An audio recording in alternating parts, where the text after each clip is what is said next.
আসসালামু আলাইকুম। SI education পক্ষ থেকে আপনাদের সবাইকে স্বাগতম। আজকে আমরা ক্লাস করব 2026 সালের এসএসসি শিক্ষার্থীদের জন্য। যারা গণিতের এমসিকিউ নিয়ে অনেক ভয় আছো, অনেক টেনশন আছো, তাদের জন্য আমার এই এমসিকিউ ক্লাসগুলো। তোমরা যদি আমার এই এমসিকিউ সবগুলো ক্লাস দেখো, ইনশাআল্লাহ গণিতে তোমাদের আর কোনো সমস্যা থাকবে না। পরীক্ষায় তোমরা 30টা এমসিকিউ অনায়াসে দিয়ে আসতে পারবে। আর অবশ্যই ভিডিওটা শেয়ার করতে হবে যেন তোমাদের বন্ধুরাও শিখতে পারে। আর অবশ্যই পেজটা ফলো দিয়ে রাখতে হবে। যারা ইউটিউব থেকে দেখবে তারা অবশ্যই ইউটিউব চ্যানেলে সাবস্ক্রাইব করে পাশে থাকবে। এখন আমরা আজকে ক্লাসটা শুরু করতেছি। তো দেখো, আজকে আমাদের পর্ব নম্বর হচ্ছে 6 নম্বর পর্ব। তো 6 নম্বর পর্বে আমরা কি 6 নম্বর টাইপটা শেষ করব।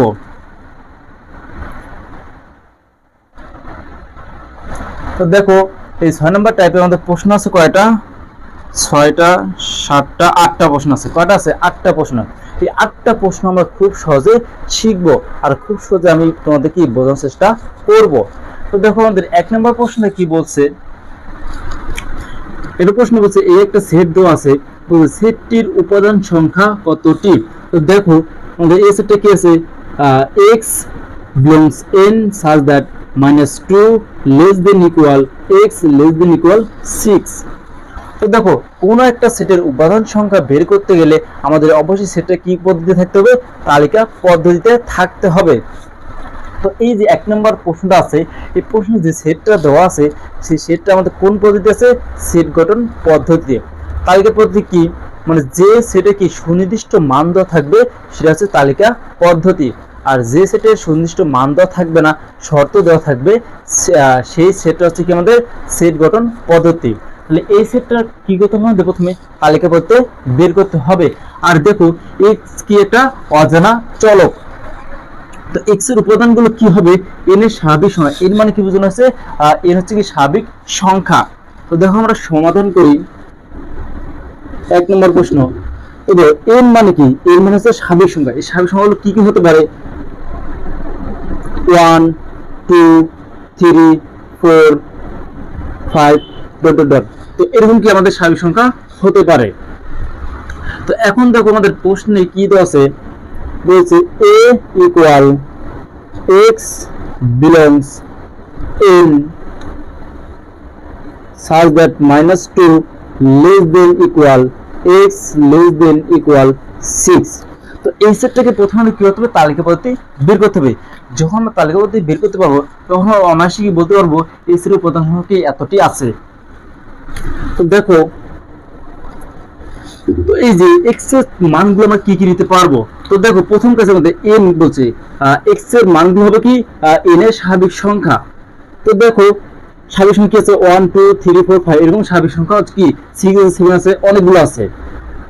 তো এই যে আমরা কোন সংখ্যাগুলো নেব? তো দেখো, আমাদের বলছে x এর মানগুলো হবে -2 থেকে বড় এবং সমান, এবং কি বলছে +6 থেকে বড় এবং ছোট। তো এই সংখ্যাগুলোর ভিতরে কি কি আছে দেখো, কি আছে? -2 -1 0 1 2 3 4 5 6। তো দেখো, এই যে শর্তের ভিতরে এই সবগুলো সংখ্যা আছে। আমরা কি এই জায়গায় এই সবগুলো সংখ্যা নিতে পারবো? অবশ্যই কি না। কারণ কি বলছে আমাদের? কি বলছে? n মানে হচ্ছে স্বাভাবিক সংখ্যা। কারণ দেখো, -2 কখনো স্বাভাবিক সংখ্যা হতে পারে না, -1 এটাও স্বাভাবিক সংখ্যা হতে পারে না, 0 এটাও কি স্বাভাবিক সংখ্যা না। তাহলে স্বাভাবিক সংখ্যা আমাদের কি 1 2 3 4 5 6। তাহলে আমরা কোন উপাদানগুলো নেব? দেখো,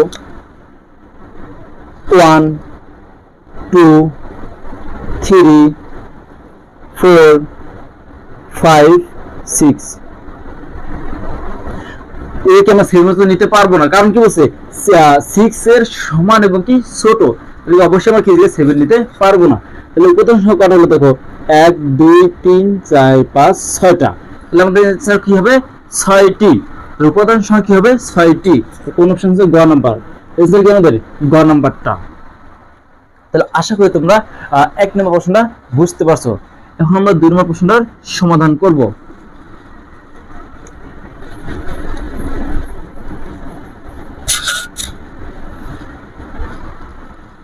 তো দেখো, 2 নম্বর প্রশ্নে কি বলছে? 2 নম্বর প্রশ্নে ডি একটা সেট দশ কি বলছে? y such that y belongs n এবং 5 less than equal y less than equal 10 সেটিকে তালিকা পদ্ধতিতে প্রকাশ করো।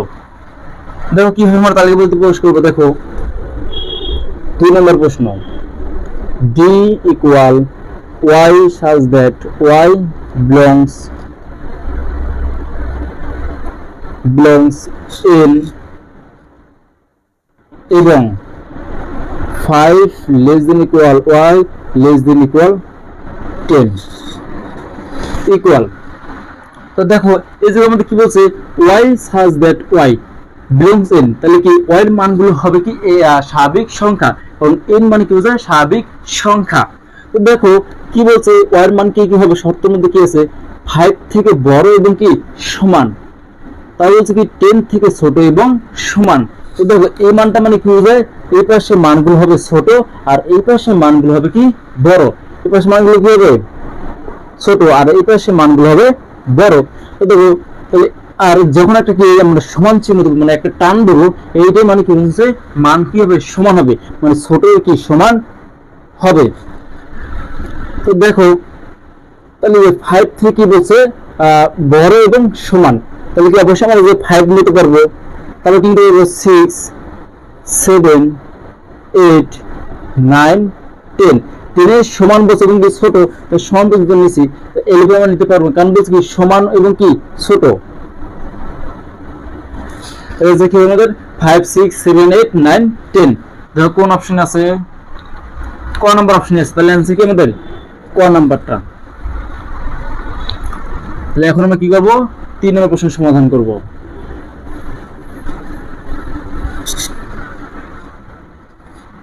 ও 3 নম্বর প্রশ্নে কি বলছে দেখো x belongs in such that x square greater than 15 এবং x cube less than 36 সেটির তালিকা রূপ কোনটি। তাহলে দেখো 3 নম্বর প্রশ্নের সমাধান করি।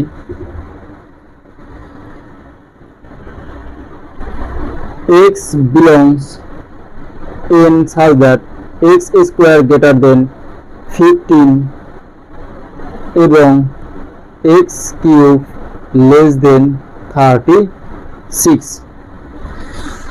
তো দেখো এই সূত্র মানে কি বোঝানো হচ্ছে যে আমাদের, তো দেখো প্রথম কাছে আমাদের দেখতে পাই n আছে নাকি j আছে নাকি r আছে, তো n মানে কি স্বাভাবিক সংখ্যা নিতে পারবো আমরা, তো x এর অজানা চল কি x, তো x এর মানগুলো হবে কি স্বাভাবিক সংখ্যা।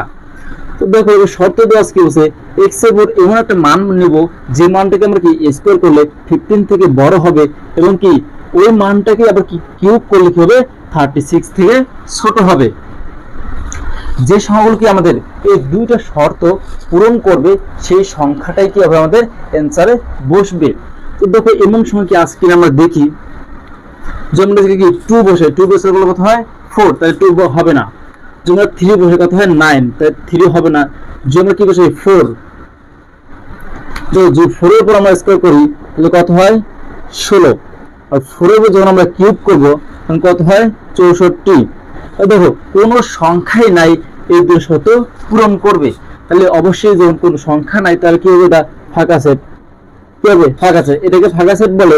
বাকি এটা এই দুটো হচ্ছে আমাদের ফাঁকা সেট, তো কোনো সংখ্যা কি এগুলো শর্ত আমাদের পূরণ করে না, তার জন্য কি লিখবো ফাঁকা সেট। দেখো অপশন কত ফাঁকা সেট আছে কিনা, দেখো ঘর নাম্বার কি আছে ফাঁকা সেট, তাহলে आंसर কি আমাদের ফাঁকা সেট। এবার 4 নম্বর প্রশ্ন দেখো কি বলছে 6 এর গুণনীয়ক সেট কোনটি। তো দেখো 6 এর কি করব আমরা গুণনীয়ক সেট বের করব। 6 এর গুণনীয়ক, দেখো দুটো জিনিস খেয়াল রাখবে, গুণনীয়ক আর হচ্ছে গুণিতক। যদি কোন একটা সংখ্যার গুণনীয়ক বের করতে বলে তাহলে ওই সংখ্যাটাকে কোন কোন সংখ্যা দ্বারা বিভাজ্য বা কোন কোন সংখ্যা দ্বারা ভাগ করা যায় বা কোন কোন সংখ্যা দুটো গুণ করলে ওই সংখ্যাটা হয়। আর যদি বলে কি গুণিতক, তাহলে যে সংখ্যাটার গুণিতক বলবে আমরা কি করবো সেই সংখ্যাটার নাম দেবো। মানে 6 যদি গুণিতক বলে তাহলে কি 6 × 6 6 তুমি 12 3 6 18 তাই 6 24 এই সংখ্যাগুলো আমরা লিখতে পারবো। তাহলে বলছে গুণ ও নিয়োগ, তাহলে 6 দ্বারা বিভাজ্য কোন কোন সংখ্যাগুলো আমাদের দেখতে হবে। তাহলে দেখো হচ্ছে 4 নম্বর প্রশ্নের সমাধান 6 এর গুণনীয়ক। তাহলে দেখো 6 এর গুণ তাহলে কি 1 গুণন 6, তাহলে হচ্ছে কি 2 গুণন 3।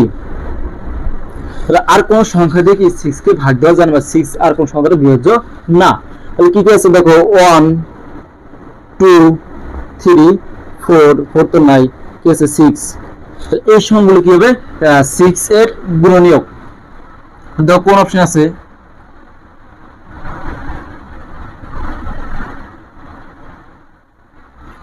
1 2 3 6, 1 2 3 6 খ নম্বরে। তাহলে आंसर কি খ নাম্বারটা। তাহলে 5 নম্বর প্রশ্ন এবার দেখো 5 নম্বর বলছে কি 5 নম্বর প্রশ্নটা কি বলছে দেখো বি সেটা কি আছে 1 2 3 6 9 18 সেটটির সেট গঠন পদ্ধতি কোনটি।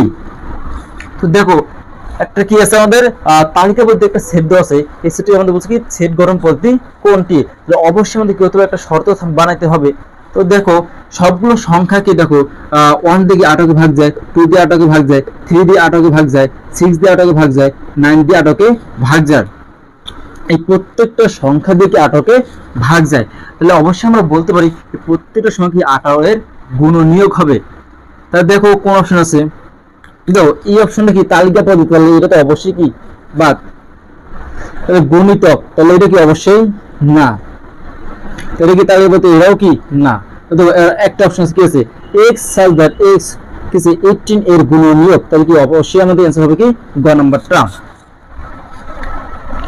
তো 6 নম্বর প্রশ্ন দেখো কি বলছে একটা সেট আছে কি 2 3 5 7 এর সেট গঠন রূপ কোনটি। তাহলে দেখো আমাদের দেখতে হবে সংখ্যাগুলো কি জোড় নাকি বিজোড় নাকি মৌলিক সংখ্যা। তো দেখো যে 2 আছে 3 আছে, তাহলে এটা কি আমরা জোড় সংখ্যা বলতে পারবো না, বিজোড় সংখ্যাও বলতে পারবো না, কারণ কি জোড় আর বিজোড় কি দুটো মিক্সড আছে। তো দেখো এবার 2 3 5 7 এই যে কি আমাদের 4 নাই, কিন্তু দেখো এই প্রত্যেকটা সংখ্যাকে কি কোন সংখ্যা দিয়ে ভাগ দেওয়া যায় না, 1 এবং কি ওই সংখ্যা ব্যতীত আর কোন সংখ্যা দিয়ে ভাগ দেওয়া যায় না। তো দেখো মৌলিক সংখ্যা কি আমাদের আগে এটাই জানতে হবে। তো মৌলিক সংখ্যাটা কি দেখো যে সংখ্যাকে কি ওই সংখ্যা এবং অন ছাড়া অন্য কোনো সংখ্যা দ্বারা ভাগ করা যায় না, সেই সংখ্যাগুলো হচ্ছে মৌলিক সংখ্যা। তো দেখো এই সংখ্যাগুলো আমাদের কি মৌলিক সংখ্যা হবে। তো দেখো আমাদের কি বলছে x belongs in such that x মৌলিক সংখ্যা, তাহলে মৌলিক সংখ্যা আমরা পাইছি, তাহলে আমরা কি মৌলিক সংখ্যা। এবার শর্ত কি আছে মৌলিক সংখ্যা দেখো বলছে কি x less than equal 7, মানে কি 7 এর ছোট এবং কি সমান। তাহলে দেখো যে 7 এর ছোট এবং কি সমান, তাহলে এটা কি আমাদের आंसर হবে। তো পরের অপশনগুলো কি বলছে বিজোড় সংখ্যা, তাহলে অবশ্যই বিজোড় সংখ্যা না, এই জোড় সংখ্যা, তাহলে জোড় সংখ্যা না। তাহলে সে মৌলিক সংখ্যা কিন্তু 11 এর সমান, তাহলে 11 কি সমান না, তাহলে এটাও কি आंसर না। তো এবার সাদা প্রশ্ন সমাধান করব। দেখো সাধারণ প্রশ্ন বলছে কি x such that x beyond z এবং 2 less than x less than 4 সেটটি তালিকাবদ্ধ প্রকাশ করো। দেখো এটা আমরা তালিকাবদ্ধ প্রকাশ করি।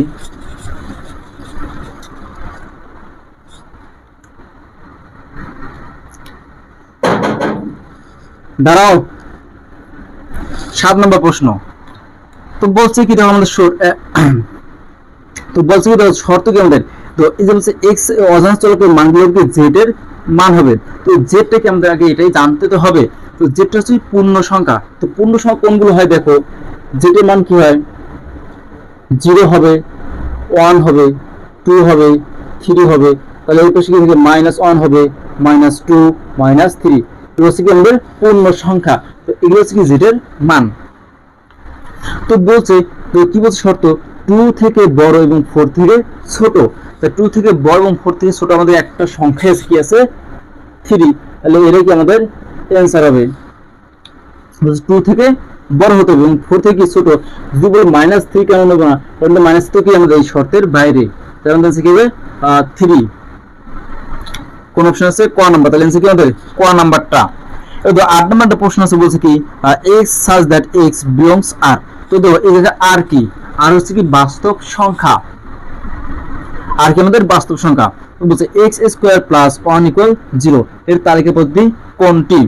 দেখো 8 নম্বর প্রশ্নের সমাধান করি।